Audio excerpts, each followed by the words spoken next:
Bismillahirrahmanirrahim. Assalamu alaikum friends. Hope you all are doing well. I welcome you all to my channel Creative World by Awile. आज के इस lecture में मैं आपके साथ कुछ बेसिक इन्फॉर्मेशन शेयर करने लगी हूँ about CSS exams. We will be covering following topics in this video, like what is CSS? CSS क्या होता है? What is CSS? CSS क्या होता है? और CSS के एग्ज़ाम कब कंडक्ट किया जाता है? और इसका एलिजिबिलिटी क्राइटेरिया क्या होता है और इसके लिए कैसे अप्लाई किया जाता है, और इसके अलावा भी मज़ीद बहुत से टॉपिक्स को आज की मैं इस वीडियो के अंदर कवर करने की कोशिश करूँगी. So stay with me and watch this video till and. Before starting, I would request you all to subscribe my channel by pressing the red subscribe button and press the bell icon to get the notification of all my new videos. So let's start our today's video. So first of all we will see what is CSS. CSS क्या होता है, यानी CSS की abbreviation क्या है. तो CSS stands for Central Superior Service. ठीक है, CSS होता है Central Superior Service. Most of the people don't know about this, so it's very important to know this, that CSS stands for Central Superior Service. Secondly, CSS जो है वो is a permanent bureaucratic elite authority and a civil service which is responsible for the administration of the civil bureaucratic operations and government secretaries and cabinet offices in Pakistan. और CSS का जो exam है हर दफ़ा जो है वो FPSC that is federal public service commission conduct करती है for the post of BPS और BS 17 ग्रेड के लिए जो है वो ये एग्ज़ाम कंडक्ट किया जाता है और फिर आपको डिफरेंट डिसिप्लिन के अंदर जो है वो एलोकेट किया जाता है.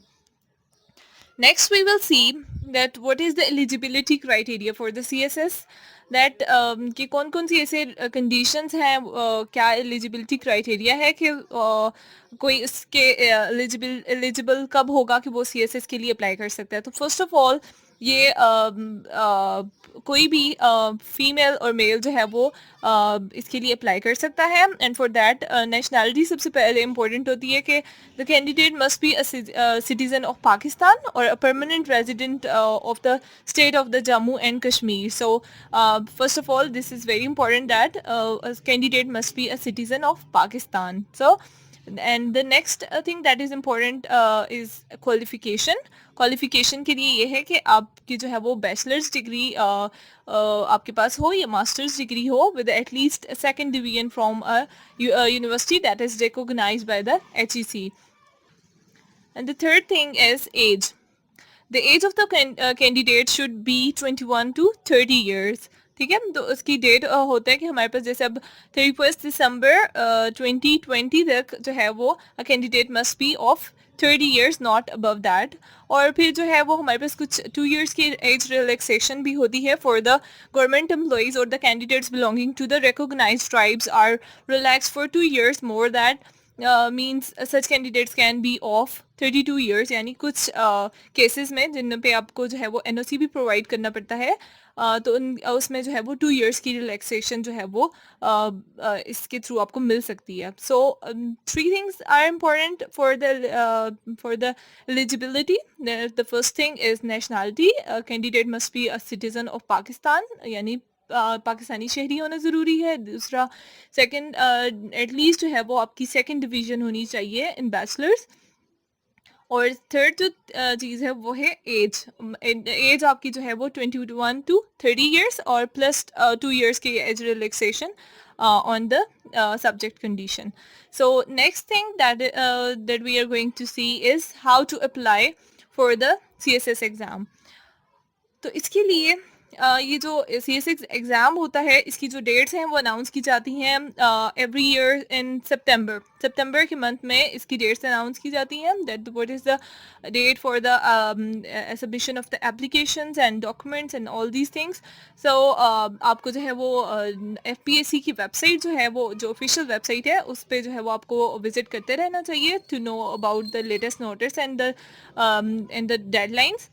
So first of all, candidates are advised to submit their applications application fee in the bank and get the receipt. आपको जो है जो भी इसकी एप्लीकेशन फ़ी होती है वो आपको जो है वो बैंक में सबमिट करवानी पड़ती है थ्रू चालान, और फिर आप उसकी रिसिप्ट अपने पास रखते हो, और फिर उसके बाद जो है वो ऑनलाइन फॉर्म सबमिशन होती है। आप ऑनलाइन थ्रू एफपीएससी वेबसाइट जो है वो आप फॉर्म को फिल करते हो और अपने जो चालान का नंबर होता है वो सारा कुछ मेंशन करते हो, और along with all details that are required about your documents, about your academic qualifications etc. और फिर जो है वो डाउनलोड करना पड़ता है आपको जो ऑनलाइन फॉर्म आपने फिल किया होता है, and attach the required documents along with the bank receipt and post it to the headquarters of the FPSC। तो ऑनलाइन फॉर्म फिलिंग के बाद आप उसी का जो है वो एक प्रिंट ले लेते हो, और उसके साथ जो भी आपके डॉक्यूमेंट्स रिक्वायर्ड होते हैं, जिनकी डिटेल्स मैं आगे बताऊंगी कि कौन कौन से डॉक्यूमेंट्स चाहिए होते हैं, या आप सिंपली एफपीएससी के वेबसाइट पे जाके जो है वो इसकी सारी डिटेल्स आप ले सकते हैं वहाँ से भी। तो वो तमाम डॉक्यूमेंट्स जो कि मेंशन्ड होंगे वो भी आपको अटैच करने पड़ेंगे अलॉन्ग विद बैंक रिसिप्ट, और फिर उसको जो है वो आपको एफपीएससी के जो हेडक्वार्टर्स का एड्रेस है उसके ऊपर आप उसको जो है वो पोस्ट कर देंगे। ठीक हो गया, यहाँ तक क्लियर है हमें। और नेक्स्ट हम देख लेते हैं कि क्या क्या डॉक्यूमेंट्स जो है वो हमें चाहिए होते हैं। अपने तमाम आपके जो एजुकेशनल डॉक्यूमेंट्स होते हैं from your matriculation till your latest degree, वो आपको जो है उन सब की कॉपीज चाहिए होती हैं। आइदर उनके जो है वो आपके जो होते हैं ना सर्टिफिकेट्स, डिग्री सर्टिफिकेट होते हैं, उसकी कॉपीज चाहिए होती हैं। और अगर आपके पास नहीं होगा तो उसकी जगह आपको जो है वो अथॉरिटी से आपको एक डॉक्यूमेंट सबमिट करवाना पड़ेगा जो कि on the behalf of actual degree जो है वो यूज़ हो सकेगा। तो डॉक्यूमेंट्स में सबसे पहले आपको चाहिए कॉपीज ऑफ एजुकेशनल डॉक्यूमेंट्स, सारे आ गए आपके matriculation till your latest degree. फिर आपकी फ़ोटोग्राफ्स चाहिए होंगी, और फिर उसके बाद बैंक रिसिप्ट चाहिए जो आपने एग्ज़ाम फ़ी सबमिट करवाई है इन द रिस्पेक्टिव ब्रांच, तो वो आपको बैंक रिसिप्ट की वो भी कॉपी भी चाहिए होगी। फिर एक्सपीरियंस सर्टिफिकेट्स अगर चाहिए किसी भी पोस्ट के लिए अगर आपको ज़रूरत हुए तो वो भी आपको एक्सपीरियंस लेटर्स भी आपको जो है वो शेयर करने पड़ेंगे, अटैच करने पड़ेंगे। और अगर आप जो है वो रिलैक्सेशन ऑफ एज लिमिट के लिए भी आपको अप्लाई करना है तो तब जो है आपको रेलिवेंट सर्टिफिकेट भी जो है वो कंसर्न्ड अथॉरिटी से लेकर वो भी आपको अटैच करना पड़ेगा। और नेक्स्ट है the form to be filled is available on the official website. और जो फॉर्म आपको फिल करना होता है तो जैसे मैं ऊपर बता चुकी हूँ कि आपको जो है वो ऑनलाइन फिल करके और उसकी जो है वो copy along with documents and photographs and bank receipt and all the certificates that I have mentioned earlier are required to be attached and submitted to the FPSC address. So the next thing is the selection process for the CSS exams। तो इसके लिए हमारे पास ये 6 to 7 steps होते हैं, या process जो है वो इस CSS एग्ज़ाम का 6 to 7 स्टेप्स पे कंप्राइज करता है। सबसे पहले आपको ये पता चलेगा कि CSS एग्ज़ाम कब होने जा रहा है। फिर आप ये देखोगे कि आपकी जो है वो एलिजिबिलिटी क्राइटेरिया क्या है, क्या आप उस पर पूरा उतर रहे हैं। नेक्स्ट पे आप सबमिट करेंगे आपकी अपनी एप्लीकेशन, और थ्रू पोस्ट जैसे मैंने आपको प्रोसेस ऊपर बता दिए हैं, पहले ऑनलाइन फिर आप जो है वो थ्रू पोस्ट उसको डिलीवर कर देंगे to the FPSC headquarters. And then फिर आपका रिटन एग्जामिनेशन होगा, और उसके बाद जो है वो मेडिकल टेस्ट होगा, फिर साइकोलॉजिकल टेस्ट होगा, और उसके बाद जो है वो फाइनल इंटरव्यू होगा, और उसके बाद जो है वो आपको कॉल आएगी कि आपकी सिलेक्शन होगी या नहीं।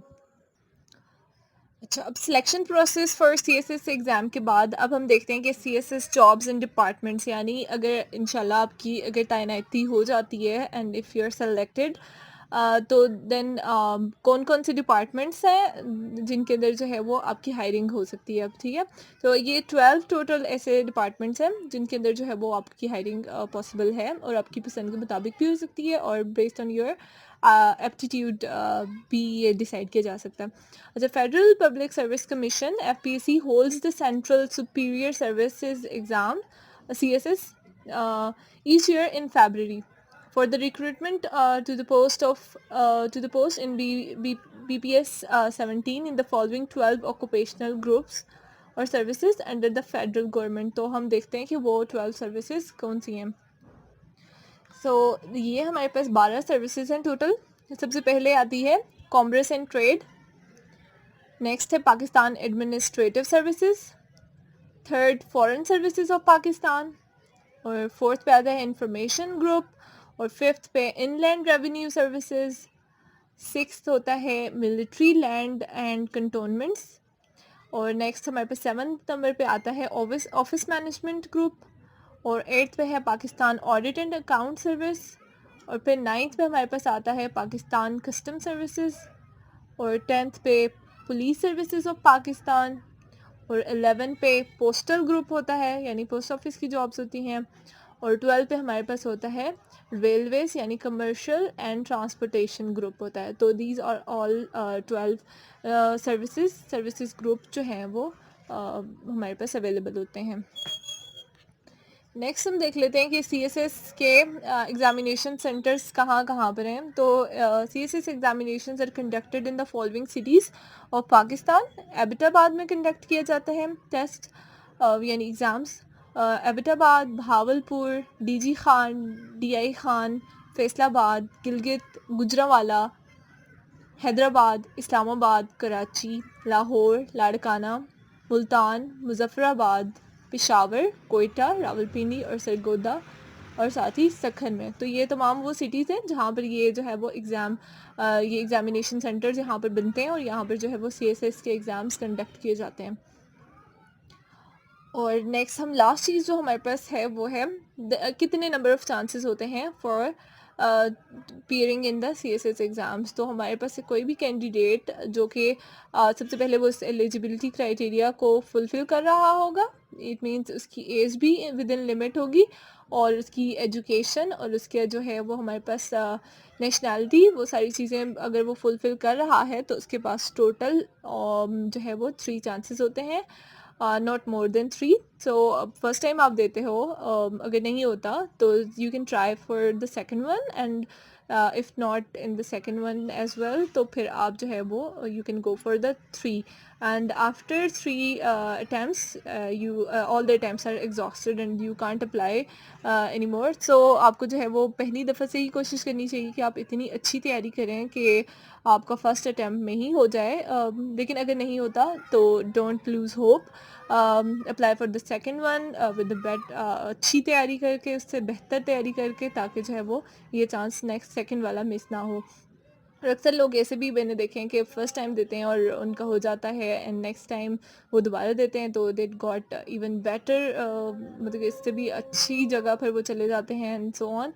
सो अच्छी सी तैयारी करनी चाहिए, और फिर जो है वो पेपर अपीयर होना चाहिए। इसके लिए होता है कि जनरली कहा जाता है कि 1 ईयर टाइम जो है वो 1 ईयर के अंदर आपको प्रिपरेशन करनी चाहिए, तो दैट इज़ द एवरेज और द बेस्ट थिंग। लेकिन अगर आप नहीं कर पाते हो, 1 ईयर का टाइम नहीं है, तो you can prepare for the CSS in 6 months as well and in 8 months as well, based on आपकी कितनी कैपेबिलिटी। आप ज़्यादा टाइम आपको देना पड़ेगा, सब्जेक्ट्स क्योंकि ज़्यादा होते हैं, 12 सब्जेक्ट्स होते हैं, सो यू हैव टू